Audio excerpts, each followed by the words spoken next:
We welcome you to our beloved channel, Qasasul Noor. بسم اللہ الرحمن الرحیم۔ السلام علیکم ورحمۃ اللہ وبرکاتہ۔ پیارے ناظرین، کبھی آپ نے سوچا ہے کہ ایک انسان کے ٹوٹے ہوئے دل کی پکار آسمانوں تک کیسے پہنچتی ہے؟ کبھی یہ محسوس کیا ہے کہ جب کوئی بندہ زمین پر سب سے بے سہارا ہو جائے تو آسمان کا رب اس کا سہارا کیسے بن جاتا ہے؟ حضرت داؤد علیہ السلام کے زمانے میں ایک شخص تھا جو دنیا والوں کی نظر میں غریب اور بے بس تھا، مگر اس کی دعائیں اتنی طاقتور تھیں کہ زمین کے دروازے بند ہونے کے باوجود آسمان کے دروازے اس کے لیے کھل گئے۔ یہ واقعہ سن کر آپ کا دل بھی یہ کہنے پر مجبور ہو جائے گا کہ واقعی اللہ کی رحمت سے بڑی کوئی طاقت نہیں۔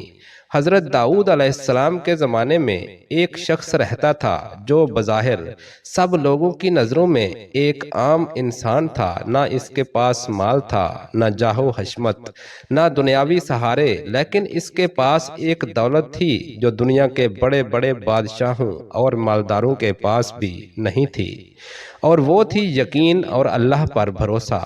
وہ شخص ہر وقت اپنے رب کے سامنے ہاتھ پھیلائے دعا کرتا رہتا، اے میرے پروردگار، میں غریب ہوں، بے سہارا ہوں، میں کمزور ہوں، میری طاقت ختم ہو چکی ہے، مجھے اپنی بارگاہ سے غیب کی روزی عطا فرما، مجھے محنت و مشقت کے دکھوں سے نجات عطا فرما، اور مجھے اپنی رحمت کے سائے میں جگہ دے۔ یہ دعا اس کے دل کی گہرائیوں سے نکلتی تھی، کبھی رات کی تنہائی میں، کبھی دن کے شور میں، کبھی سجدے کی حالت میں آنسو بہاتے ہوئے وہ اپنے رب کو پکارتا۔ لوگ اسے دیکھ کر حیران ہوتے کہ یہ آدمی ہر وقت دعا کیوں کرتا ہے، لیکن وہ جانتا تھا کہ دعا ایک ایسا دروازہ ہے جو بندے کو براہ راست رب العالمین سے جوڑتا ہے۔ رسول اکرم صلی اللہ علیہ وآلہ وسلم نے فرمایا، الدعاء سلاح المؤمن و عماد الدین و نور السماوات والارض، یعنی دعا مومن کا ہتھیار ہے، دین کا ستون ہے اور آسمان و زمین کا نور ہے۔ یہی ہتھیار اس غریب اور بے سہارا انسان کے پاس تھا۔ دن گزرتے گئے، مہینے بیت گئے، لیکن وہ شخص مایوس نہ ہوا، وہ ہمیشہ اللہ سے مانگتا رہا۔ بعض لوگ اس کا مذاق اڑاتے کہ تم کب تک یوں خالی ہاتھ اٹھائے پھرتے رہو گے، لیکن اس کے دل میں یہ یقین جاگزین تھا کہ اللہ کی بارگاہ سے کوئی دعا ضائع نہیں جاتی۔ قرآن میں اللہ تعالیٰ فرماتا ہے، ادعونی استجب لکم، مجھ سے دعا کرو میں تمہاری دعا قبول کروں گا۔ یہ آیت اس کے دل کا سہارا تھی۔ وہ سوچتا کہ میرا رب مجھ سے وعدہ فرما رہا ہے اور میرا رب کبھی وعدہ خلافی نہیں کرتا، اس لیے وہ التجائیں اور بڑھا دیتا۔ اس کی حالت یہ تھی کہ محنت و مشقت سے زندگی گزارتا لیکن دل میں سکون نہ ملتا، کام کرتا لیکن غربت کا سایہ پیچھا نہ چھوڑتا۔ ایک وقت آتا کہ وہ اور زیادہ گریازاری کرنے لگا۔ دعا کی کیفیت ایسی ہو گئی کہ اس کے آنسو رکنے کا نام نہیں لیتے تھے۔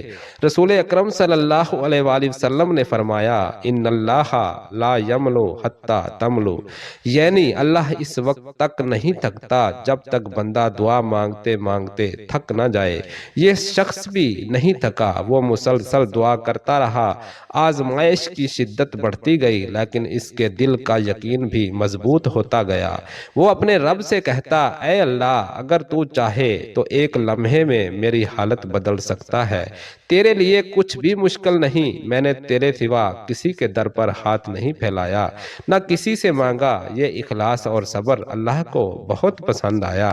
اللہ تعالیٰ نے اس کی دعا کو شرف قبولیت بخشنے کا فیصلہ فرما لیا۔ پھر ایک دن وہ گھڑی آئی جس نے اس کی زندگی بدل ڈالی۔ اچانک اس کے گھر کا دروازہ ایسے رزق پر کھلا جس کا اسے کبھی گمان بھی نہ تھا۔ اس کی مراد پوری ہو گئی۔ یہ محض ایک قصہ نہیں بلکہ اللہ کے وعدے کی سچائی کا ثبوت ہے۔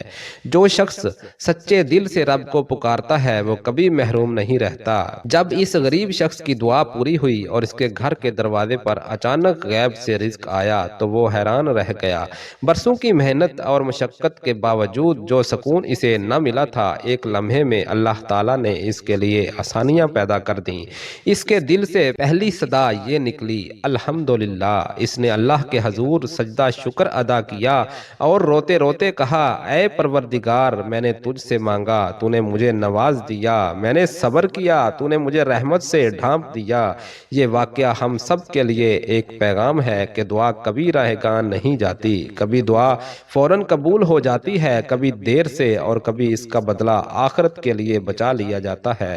رسول اکرم صلی اللہ علیہ وآلہ وسلم نے فرمایا، ما من مسلم یدعو اللہ بدعوۃ الا اعزا اللہ بہا احدی ثلاث، اما ان یعجل لہ دعوتہ وَإِمَّا أَن يُدَخِّرَهَا لَهُ فِي الْآخِرَةِ وَأَن يَصْرِفَ عَنْهُ مِنَ السُّوءِ مِثْلَهَا۔ یعنی کوئی مسلمان اللہ سے دعا کرتا ہے تو اللہ تعالیٰ اسے تین میں سے ایک چیز ضرور عطا فرماتا ہے، یا تو فوراً دعا قبول ہو جاتی ہے، یا آخرت کے لیے ذخیرہ کر لی جاتی ہے، یا اس کے بدلے کوئی مصیبت دور کر دی جاتی ہے۔ یہ حقیقت اس شخص کے قصے سے جھلکتی ہے کہ صبر کرنے والوں کے لیے اللہ کے خزانے کبھی بند نہیں ہوتے۔ ہمیں بھی اپنی زندگی کے مسائل، دکھ اور مصیبتوں میں اسی طرح اپنے رب کو پکارنا چاہیے، لیکن اکثر انسان جلدی کرتے ہیں۔ نبی کریم صلی اللہ علیہ وآلہ وسلم نے فرمایا، یستجاب لأحدکم ما لم یعجل، یعنی بندے کی دعا قبول کی جاتی ہے جب تک وہ جلدی نہ کرے۔ پوچھا گیا، یا رسول اللہ، جلدی کرنے سے کیا مراد ہے؟ آپ صلی اللہ علیہ وآلہ وسلم نے فرمایا، بندہ کہے کہ میں نے دعا کی لیکن قبول نہ ہوئی۔ یہ تعلیم ہمیں صبر سکھاتی ہے۔ دعا ایک بیج کی مانند ہے، جو زمین میں بویا جائے تو اسے پھل دینے میں وقت لگتا ہے۔ اگر ہم بے صبری کریں تو خود ہی اس بیج کو ضائع کر دیتے ہیں، لیکن اگر ہم اسے پانی دیتے رہیں، اس کی حفاظت کرتے رہیں، ایک دن وہ پھلدار درخت بن کر ہماری زندگی بدل دیتا ہے۔ اس غریب شخص نے ہمیں یہ سبق دیا کہ دعا صرف زبان سے نہیں بلکہ دل سے کرنی چاہیے۔ جب دل جھک جائے، آنکھیں اشکبار ہوں اور یقین مضبوط ہو تو اللہ کے خزانے کھل جاتے ہیں۔ رسول اکرم صلی اللہ علیہ وآلہ وسلم نے فرمایا، ادعوا اللہ وانتم موقنون بالاجابۃ واعلموا ان اللہ لا یستجیب دعاء من قلب غافل لاہن، یعنی اللہ سے دعا اس حال میں کرو کہ تمہیں قبولیت کا یقین ہو اور جان لو کہ اللہ غافل دل کی دعا قبول نہیں کرتا۔ اسی طرح دعا کے ساتھ ساتھ نیک اعمال بھی دعا کی قبولیت کا ذریعہ بنتے ہیں۔ حدیث میں آتا ہے کہ تین آدمی سفر میں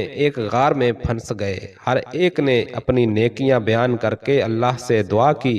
ایک نے اپنے والدین کے ساتھ حسن سلوک کا ذکر کیا، دوسرے نے اپنی عفت کی حفاظت کی، تیسرے نے مزدور کا حق ادا کرنے کا۔ اللہ تعالیٰ نے ان کی دعائیں قبول فرمائیں اور غار کا پتھر ہٹ گیا۔ اس سے پتہ چلتا ہے کہ دعا کے ساتھ ساتھ عمل بھی اہم ہے۔ آج ہمارے حالات بھی اس شخص کی طرح ہیں۔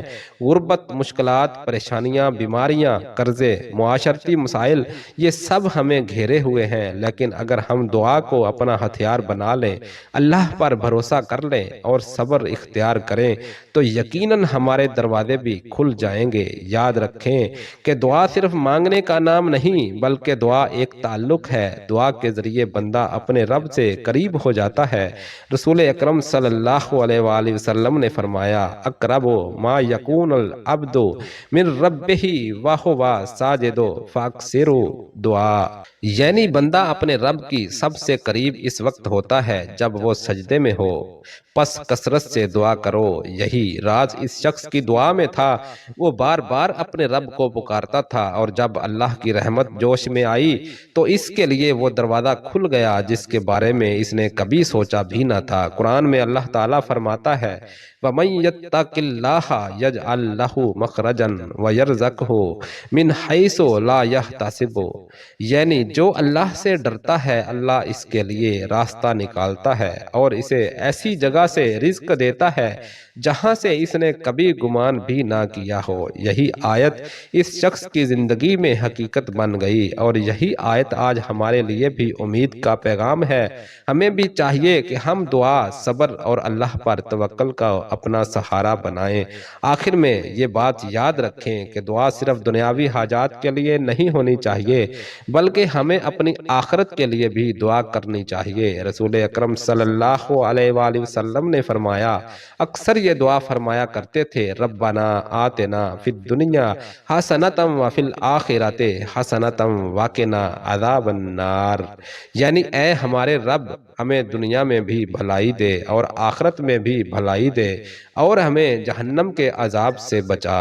حضرت داؤد علیہ السلام کے دور کا یہ واقعہ ہمیں یہی سبق دیتا ہے کہ اللہ کی رحمت بے حد وسیع ہے، بس ہمیں اس کی طرف جھکنا ہے، دعا کرتے رہنا ہے اور اس کے وعدوں پر یقین رکھنا ہے۔ جو شخص اللہ کے در پر جھک جاتا ہے، دنیا کی کوئی طاقت اسے گرا نہیں سکتی۔ اے اللہ، ہمیں بھی اس غریب شخص کی طرح صبر، یقین اور دعا کی طاقت عطا فرما۔ اے اللہ، ہمارے دلوں کو اپنی طرف موڑ دے، ہماری حاجتوں کو پورا کر دے، ہماری مشکلات آسان کر دے، ہمارے گھروں میں رزق و برکت کے دروازے کھول دے۔ یا اللہ، ہمیں دنیا میں بھی بھلائی عطا فرما اور آخرت میں بھی بھلائی عطا فرما، اور ہمیں جہنم کے عذاب سے محفوظ رکھ۔ آمین یا رب العالمین۔